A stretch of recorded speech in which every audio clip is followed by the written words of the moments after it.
Hi, I'm Mark Mazzaferro, and it's time for another episode of On the Beat.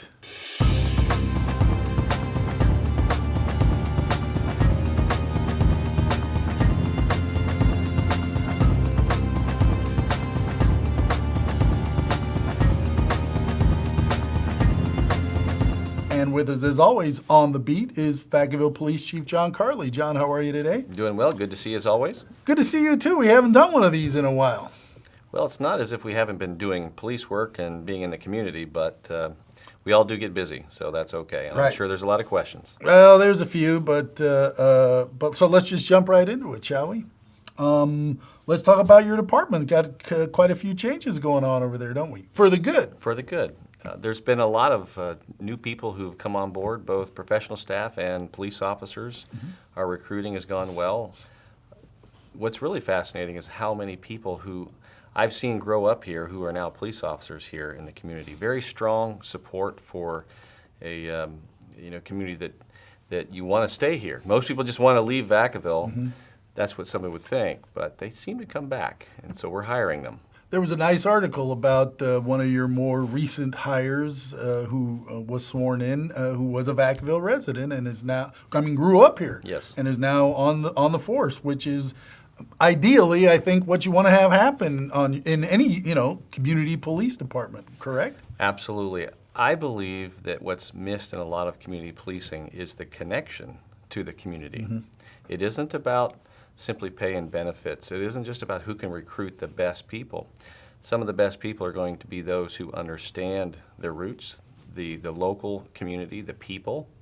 And I would say in the last couple of years, almost 90% of all new employees coming into the police department have either lived in Vacaville, grew up in Vacaville, or are returning to Vacaville. It's amazing, and it does make a difference. Well, we have a high percentage of employees generally who live here and work here, which is good. You have ownership. You're vested in what happens in your town. So clearly that's a positive both for the police department and the city in general. It makes a difference when you think that my family, as many of our staff, they live here, so they go to the same schools, shop at the same stores, go to the same churches, involved in the same sports. Seeing everyone around town allows you to be more involved and to know what's right and what's needed. You're engaged, and that's the value of it. And one of these folks in particular is Matt Lydon. Yes. He's a Vacaville born and bred, isn't he? Yes, he is. And he's just been promoted to captain. Yes. Yeah, that was a pretty quick rise for him. I mean, it wasn't too long ago. We did a show with, he was the new lieutenant at the end of the line, and he's climbed the ladder quickly, hasn't he? Yes, that would have been about 5 years ago, 5 to 6 years ago. Was it that long? Time flies. Yeah, doesn't it? for It me. does. Yeah. But he's overseeing all of the Field Operations Bureau. And with that, some of the restructuring in the organization allows us to focus on typically you have the support services and all the administrative and dispatch and records and everything that takes, it's a whole team. You cannot do it by yourself. Right. The police officer may just be the one that's out on the field, but there's a full set of people on the sidelines making it all happen. And so very proud to be able to announce his promotion, which took effect July 1st. And as he steps into this new role, his understanding of the community and the people in the organization makes him a strong candidate for being a second in command along with my existing captain, Ian Schmutzler. It's funny. When I first started working here, I would go to the Nut Tree, and we had a bookstore at the Nut Tree, right?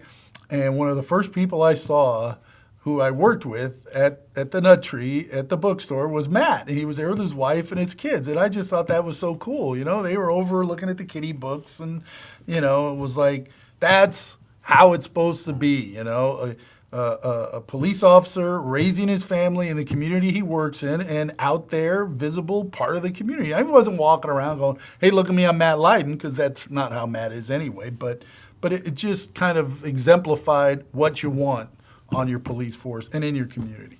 Absolutely, and that's why it was an honor to be able to promote him to this position. It's a lot of responsibility, and Vacaville has high expectations. as it should. Every community wants the same level of service, and we're just excited that we're able to provide that service. And it goes a long way when you're committed to the organization, but you're committed to the community, and that's what we have here.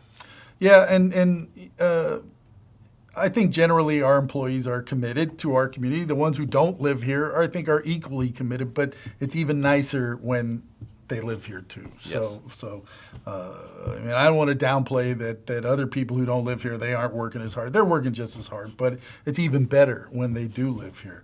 So along those lines of it's a team effort and it takes a group of folks to make things happen. Let's talk about an honor you received recently at the Chamber of Commerce's Night of Champions. Yes. That was a couple of weeks ago, I guess. Yes, it was. You were named the Civil Servant of the Year. Is that Public servant of Public the year? servant? Maybe that's of the it. year, Yeah, yes, correct, yes. correct. From So the that- business community? Yeah, quite an honor. Very nice. It was. It wasn't something that I was expecting.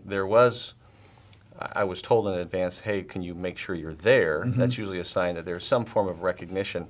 I had no idea the significance of what it was going to be and what it represented until it was explained that night. And it was humbling for me.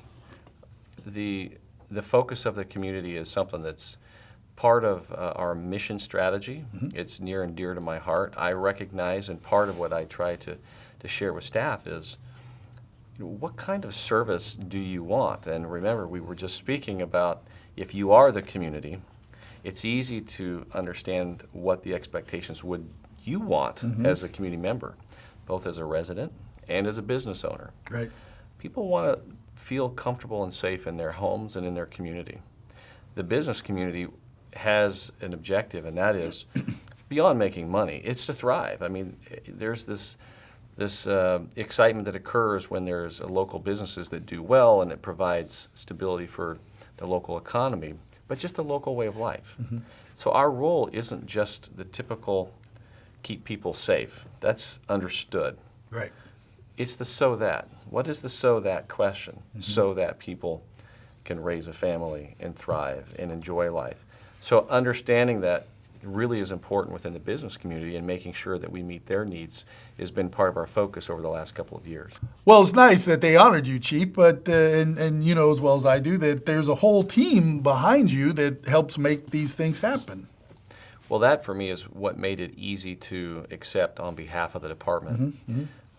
It wouldn't happen without the good work that the men and women do each and every day. And when you think of some of the programs like our community response unit and our addressing homelessness, we can't solve the homelessness problem. What we can do is partner with all the stakeholders who over the last few years have really come together in collaborative efforts to make a difference. So without the community, without the staff, we wouldn't see the successes we have, especially when you consider our downtown area is really a nice, convenient place to hang out if you are homeless. There's a lot of businesses. There's a lot of generous people. And the Homeless Roundtable, in conjunction with the stakeholders and all the businesses and our staff, have worked tirelessly to address them one individual at a time, one issue at a time, with care and compassion, and also looking for what is the end goal. That is the success. I simply received the award for it. And those efforts have been recognized nationally too. Why don't you tell us a Yes. little bit about this book you brought in? So yeah, this is a pretty interesting publication. This came from the Police Executive Research Forum. There, so everybody can see it. It was a collaborative effort earlier this year, because in California, 1 out of every 2 homeless individuals that's unsheltered in the nation is in California. That's staggering. Yeah. And we see it in our community, and it's been a challenge to virtually every community in the state of California, more so than other places. Understanding the problem is also part of what our community response unit helps to do in each and every day, not arrest them. One of the focuses really was what are the showcases nationally and how to implement best practices. So this forum that was basically attended by all the national agencies, big and small, New York to Los Angeles to Vacaville, And they really looked at what was being innovative in communities like Vacaville. So very exciting in the sense that when there's recognition of doing something right, you try to replicate that. So Right. this was a forum for agencies to come together and look at best practices. And we came away with several ideas that we want to implement. One of which wasn't part of this national publication, which is now available publicly online through the organization, but the neighborhood court. So this is something that I just presented to the council, working with the Solano County District Attorney. We can't arrest our way out of the problem, and sometimes what do you do when you're trying to help a person, not give them the hand out, but the hand up, but they still have to obey the law. So our enforcement is on balance, and it doesn't have to tie the courts up. It doesn't have to criminalize everything that is to lock them up and throw away the key. Because what we're trying to do is the moment when they're receptive to change and there's resources, that we can move them into that transition. So this neighborhood court is our next venture that will begin in October. Yeah, I thought that was an interesting presentation, and it's you know, it's not new, I guess. It's something that other communities have done, and I'm glad we're bringing it to our community. I mean, it, as you said, it'll save a lot of court time and cost and expense, and hopefully save the police department some time and expense as well, so that you can do what, you know, more important stuff, but, you know, continue your mission out there. But it brings up a point too that we were talking about earlier when it comes to compliance and how if people just and this is going to sound you know, like dreamland. If just people just paid attention and did what they were supposed to do, life would be wonderful, wouldn't it, Chief? Wouldn't it be? You'd be out of a job. Well, maybe not quite, but close. You know, if people stopped at stop signs and obeyed the 65-mile-an-hour speed limit, or stopped when the police officer said stop, you know, put up your hands, wouldn't that make things so much easier? But that, like, is the root of so many problems we have in our society, and that police have to deal with every day, isn't it? When you think of self-will, the ability for you and me and anyone in society to decide to choose to obey the rules, the laws, you can speak to that even in the home. We've had strong youth programs and youth services and resource officers in the schools building relationships, trying to establish what compliance is. Compliance is that defining moment that legally as a police officer we may have an expectation. It may be we expect that you stop at stop signs or you obey the speed laws within reason, right? Because everyone knows that the goal is not to cite people and stop people for 1 mile an hour over. Right. There's a level of safety and compliance, the same rules that you and I probably grew up with in our homes. But what we're really speaking to is that's the defining line, because the other side of that is non-compliance. So what we're really looking for is cooperation. Right. If society would be more cooperative in thinking about the effects of their decisions, that's just a normal day for all of us. We understand that because of driving expectations. It's a privilege, not a right. But then there's also the side of the criminal side of compliance and the expectation to obey the law and the authority of a police officer. Well, the one I love is when the chase begins, right? You go to pull someone over and they stop, and then the police officer gets out of the car and they take off, right? It's like, that never ends well. You always get caught, and you've just added a whole nother set of charges onto whatever it is you're running away from in the first place. And that's one thing. But when I use the example of someone speeding on the freeway, okay, 80, 90 miles an hour in that slow lane, right? I mean, okay, I'm aware, I see it, I get out of their way. But how about the poor 85-year-old woman who's just minding her own business and thinks that you're going to be obeying the laws or complying, and you don't, and she potentially gets hurt or someone gets hurt. I mean, I saw a 6-car accident the other day, and it's like, I knew what happened. I didn't see it, but I knew what happened because of how the cars were spun around. It's like, I mean, and Well, is there a solution? There is, Yes, and there there isn't. is. You know, philosophically, there's many solutions to this. When we think of compliance, thinking of putting other people before yourself, you wouldn't put other people in harm if you understood in 10 seconds what is about to transpire, right? Mm-hmm. So part of the compliance, a traffic accident is an accident, right? But what I think you're really speaking to is there's a level of negligence that's more than simply an accident. and if I had to put my finger on it, that's what we're seeing more today. On the criminal side, there's more defiance Right. against the authority that a police officer represents in the moment, which is what police are feeling. As a citizen, what you're describing is a similar feeling because you see it when you're on the road and you see somebody weaving at 90 miles an hour and the flow of traffic is doing 60. You know that that's not going to end well. Yeah. So there is a level of negligence that's actually criminal beyond just the traffic, an infraction. That's the kind of mindset that is permeating more and more in our society that's dangerous for the public health, just because it's dangerous on the freeway.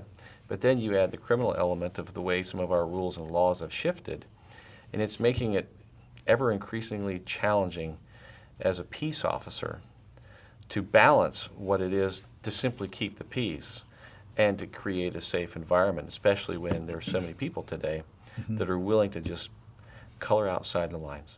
Yeah. Well, I hate to make it about me and my driving experiences. I know many You don't like people- speeders. I on the one hand, I totally get it. On the other hand, think about the other cars that are around you. But I fear I'm becoming my dad. That's it. I'm never driving again. I'm going to take, hey, every chance I get off the freeway, because it's not safe. It's not like it's a whole lot safer on surface streets, but it beats the heck out of 85 and 90 on the freeway. But again, I struggle with the idea of what you and your officers deal with every day from Yes. people. I mean, you see it all the time on social media posts and stories of, where I mentioned to someone earlier today about the woman at the beach who was intoxicated, who was underage and intoxicated, and someone called the police, and they went to where she was, and she was immediately defiant, started telling me, "You can't tell me what to do. I don't have to tell you my name." Yes, they can, and yes, you do. And it just, got worse and worse. It gets bad from there. Yeah, it didn't improve. And all you had to do was say, "My name is Sally, XYZ," or just enjoy your beer and be quiet, But no, we had to be defiant. And I harkened back to my days as a youth where you question authority and don't trust anybody over 30 and all that good stuff. And I think we're seeing a lot of that today, where people just think I don't have to listen, and you kind of do, don't you? Well, you bring up a couple of points that I want to pay attention to. This phone, it's the most interrupting device in modern society. Our personal lives, our business lives, you can't get away. It's a wonderful tool, but it's something that people are forgetting, that handling this while you're driving is more deadly and more dangerous than driving intoxicated. I see it every day. I'm driving around and I look at cars, and at traffic lights, there's this belief that you can just look down and send off a text because you got 30 seconds. You know it because the car doesn't go when it's green, and you just know it.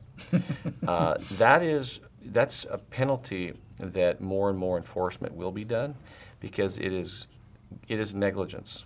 What people don't realize is that if they're texting and then they're in a fatal collision and they're at fault, that's manslaughter. So why do it? It's making the conscientious choice to not be negligent. That's something that I would encourage more people to do. And it isn't just kids. It's parents. No, it's adults. It's the most dangerous thing that I see on the road is the phone.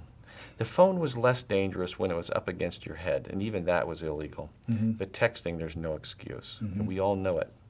Secondly is the body-worn cameras that we've implemented. We've had them for a long time, an early adopter. But this year we implemented the next phase of that, and that is because we do use the in-car camera, which we had not had. And so Right. we have cameras in our cars now through our entire fleet. And with that, it allows us to monitor all the activity, and it's part of just when you think of accountability, but it's also evidence. It helps in the cases of traffic stops. And anytime we're involved in something that's significant, it could be a pursuit or it could be something high risk. It's the same company that has our cameras. You speak to the person who might be belligerent. It might be that they have a different version. One of the things that I want our audience to know is that if for some reason that they don't believe that the conduct of the encounter was professional or that we should improve whatever we did, our policy is you can you complain. We want to hear what it is so that we can improve. And we have a process. We've had a process for years. But if cooperation and compliance is at the front end of that, it goes a long way. And I cannot tell you how many times a story of how a person was mistreated, more often than you could even imagine, we're not even on the same page of some of the conversations. It's like, did this happen or not? And you review the video, and it's completely different than what the complaint is. And I think as a society, we're forgetting that as we're putting cameras on officers, not only is it showing the officers' encounter, it's showing their own. It goes both ways.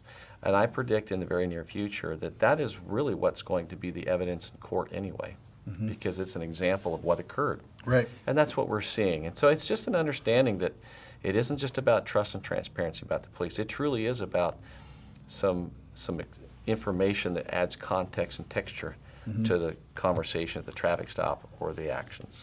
Well, I think the message is pretty clear. If you're asked to pull over, pull over. If you're asked for your driver's license, show them your driver's license. If they ask you to tell them your name, tell them your name. Yes. It just makes everything easier for everybody involved. You can ask why, excuse sure, me, can sure. you ask me, can you tell me why I was stopped and what's the reason for the stop? And our officers will explain everything as long as it's done appropriately in the right time. It may not be the very first thing, but you have the right to ask. Sure. But the other thing about the cell phone that I also want to point out, has been in a lot of community discussions, is there is a legal right for a citizen to film the police. Okay, in context though, if you're not engaged or involved in the encounter, you might be across the street and you may feel the desire compelled to film the police. Unfortunately, it seems like that's becoming of greater interest just for the sensational reason of it. Right. However, legally the courts have said you can film the police. What they didn't clarify, that reason, including groups that we work with, the ACLU and others, would say you don't at a traffic stop when the officer's walking up to you go like this because you're interfering with what could occur. I'm going to point out one other thing though. The most dangerous thing at any encounter with a police officer who doesn't know what you're thinking or what you're doing is an object in your hand. Yeah, right. So we now say it's okay to have this in your hand, but then ask the police somehow to always know whether or not you're doing something or threatening, because your actions are much faster Yeah. than the thought process of the officer. Is it a phone? Is it a knife? Is That's it it. is it a That's pepper right. spray? Is it something that could harm the That's right. officer or whoever? So be reasonable in the sense that if you're in a position of being stopped and detained, compliance is expected. Cooperation is desired. Right.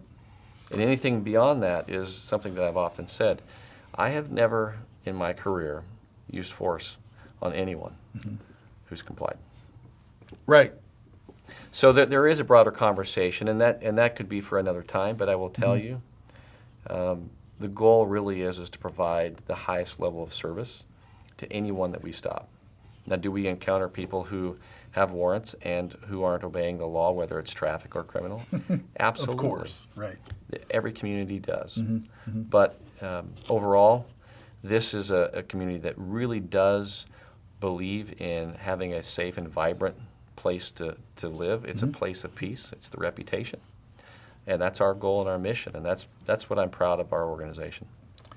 And I'm proud to work here and live here. This is the best place I've ever lived, Chief. So Me too. Okay, now I'm getting all teary-eyed. But I think you're right. I think we should spend some time, maybe at a future episode, talking about compliance and cooperation, and make it the 2 C's. Maybe that just should be part of our city motto somewhere. Vacaville, compliance, cooperation. Just so it's on people's minds, you know. You mentioned cell phones. Boy, that's Yes. the one that And again, it's a great law, it's a good idea, but how do you? I mean, you don't have enough people to enforce it, and maybe people know that, so they take the chance, and don't think about. And as you said, it's not just young people. It's young people. I've seen old ladies on their phone making turns, not paying attention to what's happening in front of them.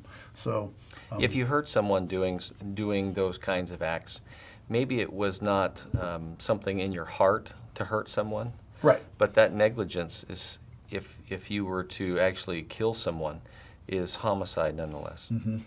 Yeah, I didn't mean to do it. It is not an excuse. No, it's probably true, but it's not gonna. Right. It may fly. explain it, but it doesn't excuse it. No. Well, thanks, Chief. It's been a while since we had you on, and we'll get back on our regular schedule because I know folks enjoy watching this show and hearing your insights into policing here in our town. And I hope you all enjoyed this episode of On the Beat. We'll see you next time.